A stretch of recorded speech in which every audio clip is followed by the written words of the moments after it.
Good morning, everyone. It is a very hot but very lovely day. Yep, the sun is shining and I have the morning to myself.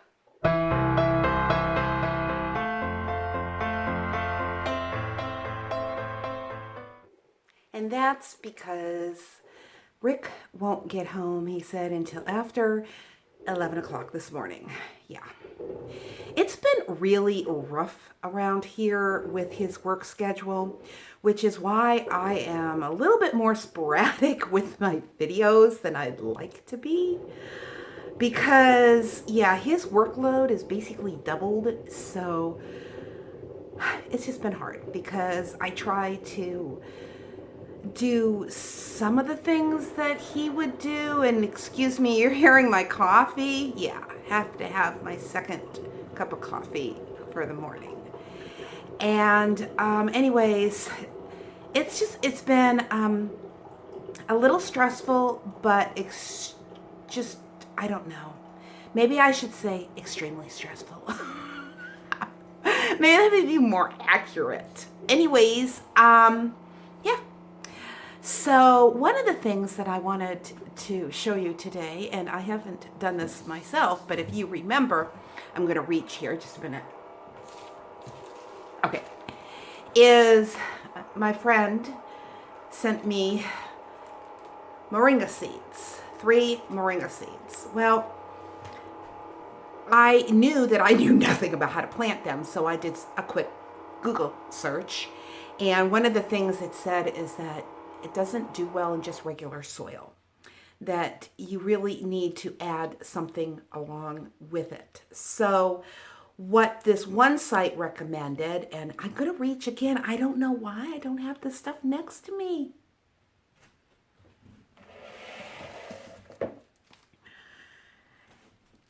Anyways, this is called Sponge Ease. It is supposed to be the perfect potting soil.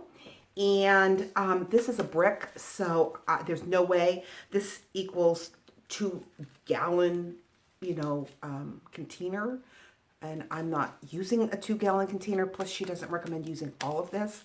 So I'm hoping that I can just kind of like cut this and just use part of it. Because what this website recommended was to plant them in an organic potting soil that also has some of this in it. And what this is called coconut coir. That's what this is. The Spongy is just the brand. That's just what they're calling it. But what this is coconut coir. I hope I'm pronouncing that correctly because it's spelled C-O-I-R. And yeah, good guess, right? So yeah, I thought that we could do that today. Anyways, I'm going to go ahead and put some creamer in my coffee. And yeah, I'll talk to all of you in just a little while. Well, I also thought maybe I ought to update you on everything that's going on. Yeah, because I shouldn't say a lot, but there has been some few things that's kind of happened around here. And one of them is Mindy Lou again. Yeah, good old Mindy Lou. Yeah, her back foot. She's having problems with it again. So, it's all swollen. It's all red. I really believe that there's something in there. And that is trying to work its way out. I don't know. Something that's causing an infection. But, yeah. So what I've decided to do is take a friend of mine's advice and take her to a whole different veterinarian clinic. So, yeah. I have an appointment for her on Wednesday, which is probably the day that this video is going up, at 4:50 in the afternoon. So yeah, I'll let you know how that goes. I really hope that maybe this vet will have some new insights on maybe what's going on. I truly do believe, though, that something's in there. But that being said, the other thing I wanted to update you on is that, on Friday, just this past Friday, my son Bruce and Annette and my 2 grandkids came over and we were able to spend the entire day together. We had a wonderful day. We were playing cornhole and all sorts of things and just had a wonderful day and barbecued outside and that sort of thing. But yeah, what you might not realize is my birthday's coming up And yeah, it's on August 1st, and I'm not going to tell you my age because, yeah, I'm at the age that I could be collecting Social Security, if that is any indication of my age. That's as close as you're going to get, okay? And, but anyways, my daughter-in-law, I had said to her, oh gosh, a long time ago, how I would love for her to make me an apron because she makes her own aprons and they're always so cute and they're always so beautiful. And guess what she did? She made me an apron. It's got little cherries all over it. It is so cute. And what I really like about it is that it has this back little bar here so that it doesn't slip off your shoulders. And she's just so good. I mean, she can even, she can do the little ruffles. She just did pockets. I mean, she's really good. And yeah, that was just such a blessing for her to do that. I mean, she even, my goodness, she even put a border around it. Just beautiful. But then it's kind of hilarious because on Sunday at church, we had a picnic after church outside, and I was sitting there with some of the ladies, and we were talking about chocolate. Yeah. And I had happened to mention to one of the ladies, I says, you know what? If somebody was going to hand me money or hand me chocolate, I just might pick the chocolate. That's how much I love chocolate. And then one of the ladies walked up to me, and she wasn't in this conversation, and she handed me a bag, and she said, oh, Patti, this is for you. And I realized right away that it was probably a birthday gift. And so I waited until I got home, but guess what it was? Chocolates. Yes, it was Daffin's chocolates. And these are fine chocolates, I mean, it's a higher end, I guess, chocolate. But I was like, this is the last thing I need because I could sit down and eat the whole box in one sitting. I love chocolate. What can I say? But the other thing I wanted to talk to you about, or show you, I guess I should say show you, is, yeah, it's in the living room. And I don't think my arm is long enough for you to be able to get the whole picture, but it's this chair that you see here. Yeah. Isn't it pretty? So, if you're wondering, why in the world did she get a new chair? She just got new furniture. Well, I don't know. It's just been such a long time. This has just been a very long, dragged out situation, mainly because of the COVID-19. But when we got our chair back in the early winter, our new chair, there was a tear in the material and it was all fraying away. And so I had called them up and they said, oh, not a problem. We are going to either fix it or replace it. And it was getting really close to the holidays with Thanksgiving and Christmas. And so I had asked him, I says, can we do this after the holidays? Because I really can't be without a chair. And he had said it could take up to 6 weeks. And so he said, of course, yeah. He says, just call us at the first of the year. So I did that. And lo and behold, the gentleman said, just come in and pick another chair because that material, it's been discontinued. So we can't fix it. It's just not fixable, and we can't replace it. So come in and pick out something else. And that's what we did. And we went with a whole different style. We went with, as you can see, a whole different pattern. So I like this chair so much. Now, you got to understand something. First, I'm going to go set this camera down because my arm's getting tired. Okay, this is a little easier now. I set it on the cupboard. But anyways, I liked it so much. It just came a couple weeks ago. And the reason is because of the whole COVID-19. I mean, everything had to shut down. And so they just had so many back orders that, yeah. Then on top of it, where we bought the chair, they kind of forgot to call my poor sales lady. She was so upset with them. She's like, what do you mean you didn't get a call? Oh my goodness, I'm so sorry. But anyways, I like the chair so much that I went back and bought another one. I'm bad, I know. But I just think 2 of the same chairs sitting there is just going to look perfect. And they were so kind because of just the whole delay and everything. They gave me the sale price. They took off the cost or the price of the sales tax. And I just got a really good deal. So I was really happy. that also being said, the material that I reupholstered my other chair with, which is right over here. Let me see if I can move this. Yeah, that chair right up there. That doesn't really go with the new chairs. So what they did for me is they let me pick out 2 different pillows because there's supposed to be 2 pillows on my couch. And that just really clashes with that. And so I went ahead then and I picked out just this very, oh, well, I really hope that this shows up, but it's just kind of like a weave, kind of like a tweedy weave with the colors of the chair and the couch in it. And so I'm going to get 2 pillows for each end of the couch in this, and then I purchased the material. So all I had to do is pay for the purchase of the material. So yeah. It only takes like a yard, so it's not really all that horrible. So, yeah, that's what I ended up doing. But then, yeah, I know I'm rambling on and on, huh? But then when Bruce and Annette came over on Friday, I realized that that pattern on that chair, because I had the 2 pillows, would match perfectly with their living room because they have a leather couch and they didn't have any pillows on their couches. So I gave them the pillows. So that was just a nice, yeah, they were excited. They kept saying, are you sure? Are you sure? I was like, what am I going to do with them? Right now I had them in a closet. You know, it's like I'm not going to have any reason to have them. So, yeah, you be blessed with them. But anyways, that was exciting.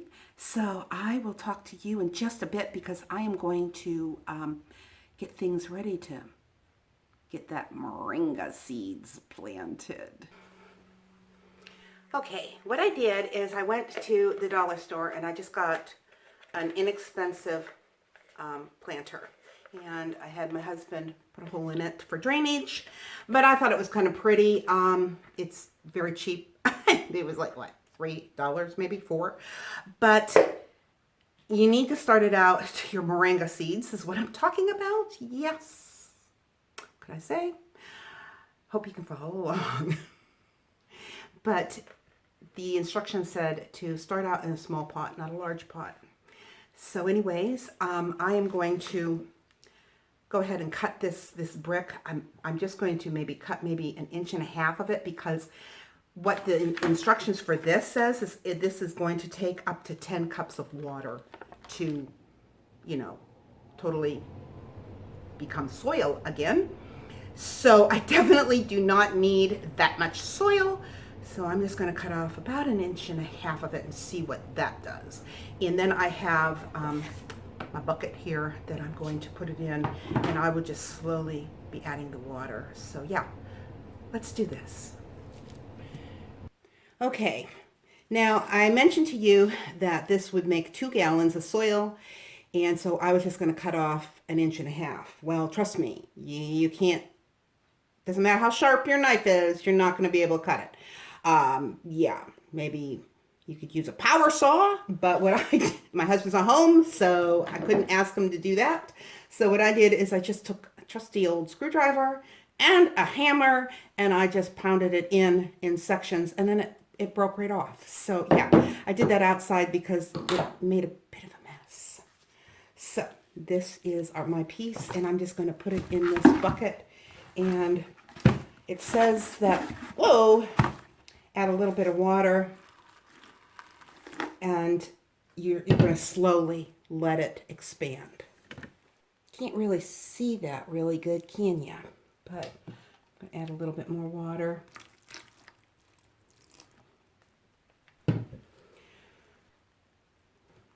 I can hear it.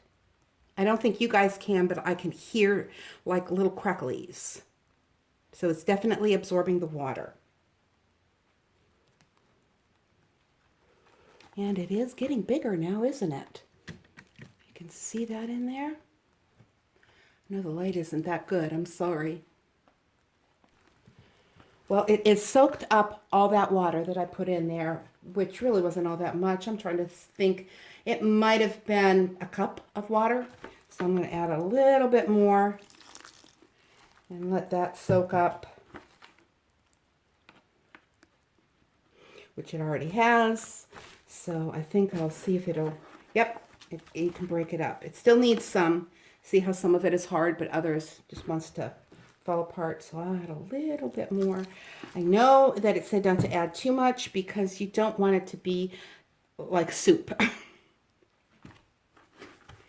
You just want to use your hands to break it up. And you can see, you can tell when, because it needs more, because it's still clumped like that. So it still needs more water.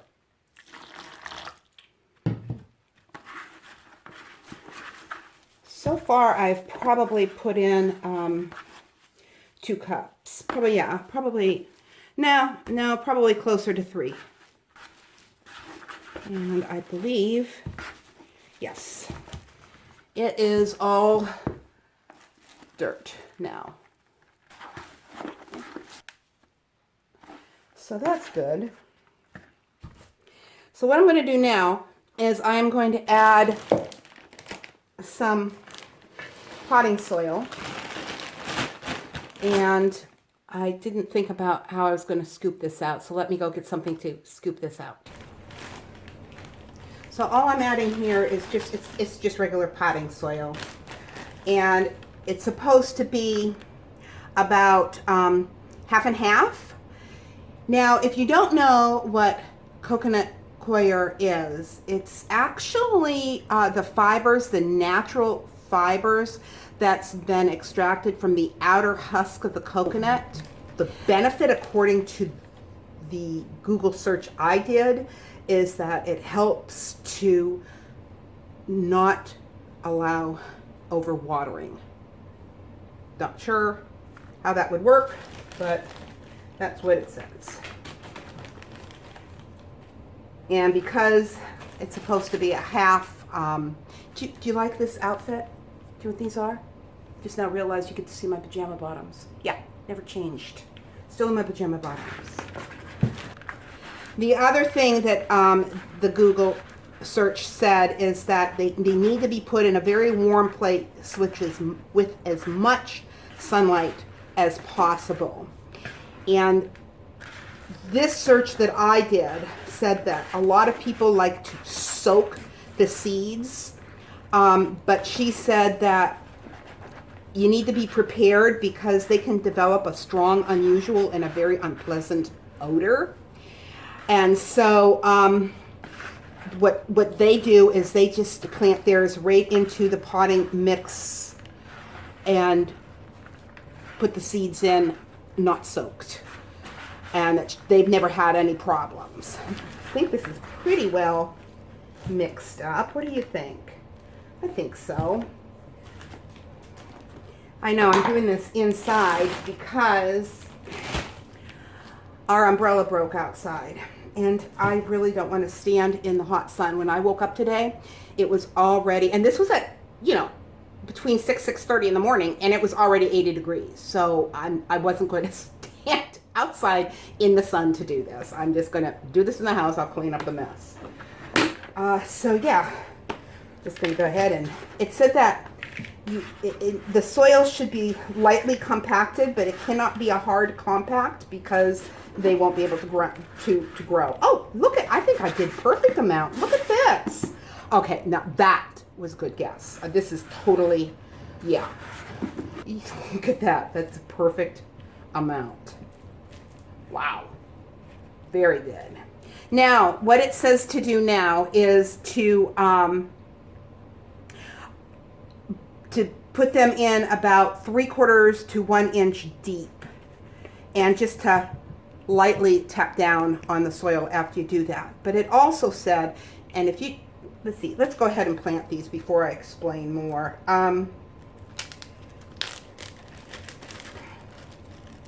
But I have 3 little seeds here. They're really not all that little, are they? They're pretty good size. I mean, yeah, about the size of a pea. So I'm just going to put them in three holes. Okay. One there, and one there. Put that in there and just cover that up.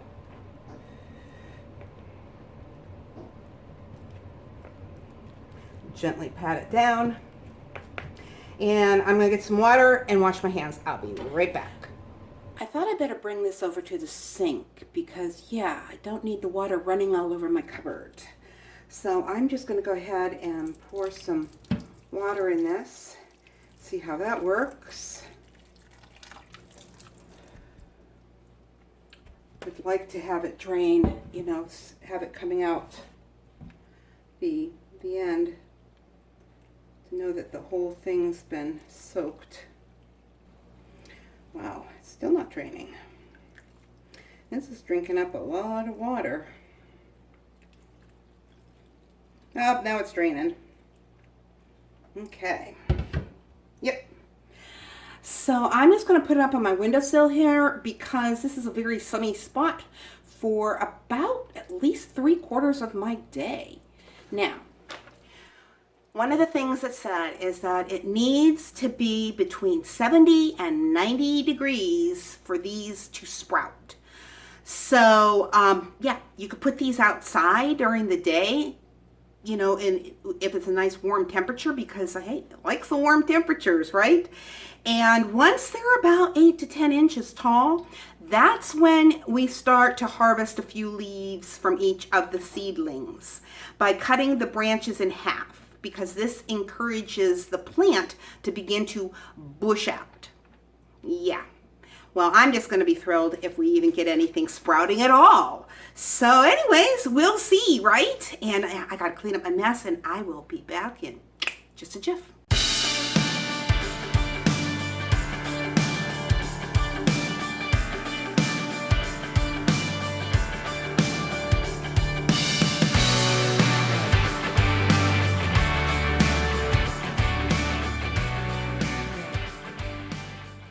For today's devotion, we are continuing in the book of Ephesians, and we are going to be looking at chapter 2, verse 10.